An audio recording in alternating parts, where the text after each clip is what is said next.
Ukiona matukio haya 6 yakijirudia, basi tambua ya kuwa malaika wanakutumia ujumbe ambao hautakiwi kupuuza kabisa.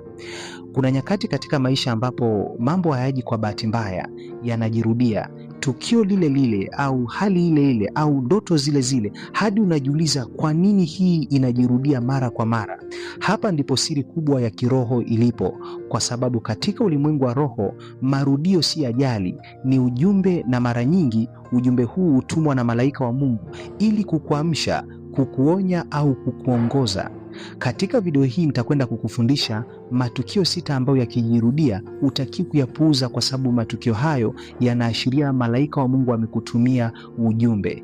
Kabla tujaendelea na somo letu la leo, kama wewe unaamini ya kuwa upo mpaka sasa kwa neema ya Mungu, basi like video hii, kisha kaa kwa kutulia na kufuatilia mwanzo mpaka mwisho. Kuna mambo mengi sana ya kujifunza. Lakini pia kama ndo mara yako ya kwanza kabisa kuungana nasi na bado hujasubscribe, basi nikupe pole, kwa sababu watu wote makini na wanaopenda kujifunza tayari wamesha subscribe katika channel yetu hii ya Nguvu ya Maono Media. Ili nawe uwe miongoni mwa watu makini na wanaopenda kujifunza, basi hakikisha una subscribe kisha unabonyeza kitufe cha alama kengele. Kwa kufanya hivyo, utakuwa miongoni mwa watu makini na wanaopenda kujifunza. Hakika Nguvu ya Maono Media ni mgodi wa maarifa. Twende moja kwa moja tukaangalie. Ukiyaona matukio haya 6 yakijirudia, basi unatakiwa utambue malaika wa Mungu wamekutumia ujumbe ambao hutakiwi kupuuza. Namba 1, marudio ya ndoto ile ile. Ukianza kuota ndoto zinazofanana mara kwa mara, mahali pale pale, watu wale wale au tukio lile lile, hii sio ya kawaida. Hii ni njia ya kiroho ambayo malaika hutumia kupenya akili yako ya ndani. Ndio maana ukisoma katika kitabu cha Ayubu 33 na mstari wa 14 hadi wa 15, imeandikwa nukuu, kwa kuwa Mungu kunena mara moja, naam hata mara ya pili, ajapokuwa mtu ajali, katika ndoto, katika maono ya usiku, usingizi mzito uajiliapo watu, katika usingizi kitandani. Neno la Mungu lasema kwa kuwa Mungu kunena mara moja, naam hata mara ya pili, ajapokuwa mtu ajali. Kuna wakati unaweza ukashangaa unaota ndoto ile ile inajirudia. Mwingine anaweza kalala akaota ndoto ile ile, akaamka akalala tena akaota ndoto ile ile, akalala akaamka. Ukiona ndoto inajirudia rudia, hutakiwi kupuuza ndoto hiyo, kwa sababu ndoto hiyo inakuwa imebeba ujumbe mkubwa sana, ambao ujumbe huo unatakiwa kufuatiliwa kwa haraka sana. Watu wengi ni watu ambao wanakuwa wanapuuzia. Unashangaa mtu anaota ndoto ile ile, akilala tena anaota ndoto. Yaani mwingine anaweza kaota ndoto inafululiza mara kwa mara. Ndoto za namna hii maana yake zinakuwa zina ujumbe. Kwa hiyo hutakiwi kupuuza. Kwa hiyo ndio maana neno la Mungu linasema kwa kuwa Mungu hunena mara moja, naam hata mara ya pili. Maana yake unaona ndoto ya kwanza unaiota, afu inajirudia tena ndoto ile ile, inajirudia ndoto ile ile. Umeona? Kwa hiyo ukiona ndoto inajirudia rudia, hutakiwi kupuuza ndoto hiyo. Kwa hiyo hapa ni ujumbe wa wazi, Mungu kupitia malaika. Ujumbe hapa ni ujumbe ni wazi. Mungu kupitia malaika anarudia ili kuhakikisha haupitii bila kuelewa. Yaani Mungu anakuwa anarudia kwa lengo la kutaka wewe uelewe, uchukue hatua mapema. Kuna wakati Mungu anaweza kuonyesha kitu sio kwa lengo la kukuhuzunisha au kukuumiza. Mungu anakuwa anakuonyesha kitu kama ni kibaya, kuchukua hatua ya haraka ili kuizuia. Ndio maana ukisoma kwenye Biblia utaona watu wa zamani walikuwa hawapuuzi ndoto walizokuwa naziota. Utaona Mungu anamtokea, ukisoma kwenye kitabu cha Mwanzo 1 mstari wa 20 pale utaona Mungu anamtokea Yusufu katika ndoto na anampatia maelekezo ya mambo ambayo anatakiwa kuyafanya. Kwa hiyo watu wa zamani walikuwa walikuwa wanajua kuthamini ndoto ambazo wanaziota. Walikuwa ni watu ambao hawapuuzi ndoto ambazo wanaziota. Leo hii tunaishi kwenye kizazi ambacho mtu akiota ndoto anapuuza. Ndio maana ukisoma kitabu cha Mathayo sura ya 1 na mstari wa 20 imeandikwa, basi alipokuwa akifikiri hayo, tazama malaika wa Bwana alimtokea katika ndoto akisema, Yusufu mwana wa Daudi, usihofu kumchukua Mariamu mkeo, maana mimba yake ni kwa uweza wa Roho Mtakatifu. Umeona? Yusufu anatokewa katika ndoto na anapewa maelekezo, anaambiwa usiogope. Lakini pia ukisoma kwenye kitabu cha Mathayo sura ya 2 na mstari wa 13 imeandikwa, na hao walipokwisha kwenda zao, tazama malaika wa Bwana alimtokea Yusufu katika ndoto. Alimtokea katika nini? Katika ndoto. Akasema, ondoka umchukue mtoto na mama yake ukimbilie Misri. ukae huko hata nikwambie, kwa maana Herode anamtafuta mtoto amwangamize. Akaondoka akamchukua mtoto na mama yake usiku, akaenda zake Misri. Unaanza kuona walipokwisha kwenda, Biblia inasema walipokwisha kwenda zao, tazama malaika wa Bwana anamtokea tena Yusufu katika ndoto, anamwambia mchukue mtoto na mama yake mkimbilie Misri. Yusufu anaamka saa hiyo hiyo, anachukua hatua. Haanzi kusema hii ni ndoto tu, nimeota kama ndoto tu hivi eti malaika. Alikuwa wanatambua, anaona bisa hii ndoto sio ya kawaida. Sasa watu wengi leo hii wanaota ndoto zile zikijirudia, wenyewe wanaona ni kitu cha kawaida, wanapuuzia. Hutakiwi kupuuzia. Listen to me, hutakiwi kupuuzia ndoto ambazo zinajirudia rudia, zinakuwa zimebeba ujumbe.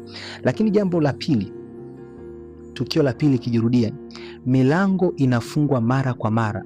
Unajikuta ni mtu ambaye unajaribu kitu kinashindikana, unajaribu tena kinagonga ukuta, unabadilisha njia, bado hakuna mafanikio. Hii sio kushindwa tu, inaweza kuwa malaika wanakuzuia usiingie sehemu isiyo sahihi. Ukisoma pia kwenye kitabu cha Mwanzo sura ya 24 na mstari wa 7, imeandikwa atampeleka malaika wake mbele yako. Malaika anapokuwa mbele yako anakuzuia, akiona kuna sehemu unakoelekea sio sahihi, maana yake anakuwa na uwezo wa kukuzuia. Kwa hiyo kama malaika wanaweza kufungua njia, pia wanaweza kufunga njia zisizo sahihi. Kama malaika anaweza kafungua njia ya maisha yako, pia malaika anaweza kafunga njia kwenye maisha yako isiyo sahihi.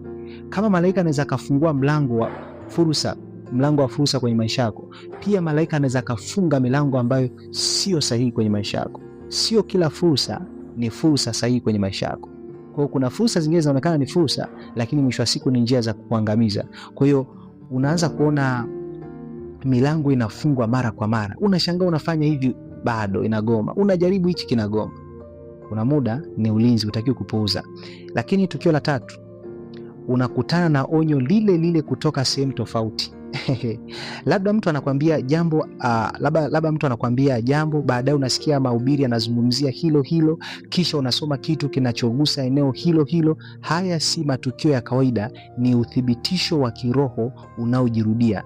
Ndio maana ukisoma kwenye kitabu cha Wakorinto wa pili sura ya 13 na mstari wa kwanza, imeandikwa, hii ndiyo mara ya tatu ya mimi kuja kwenu, kwa vinywa vya mashahidi wawili au watatu kila neno litathibitishwa. Kwa hiyo malaika hutumia njia tofauti kuhakikisha haupuuzi ukweli unaotakiwa kubadilisha maisha yako. Ukianza kuona unakutana na mtu anakuambia jambo lile lile, unakwenda labda ibadani unakutana na mhubiri anayezungumzia jambo lile lile, unafungua Biblia unakutana na jambo linalozungumzia jambo lile lile, hutakiwi kupuuza.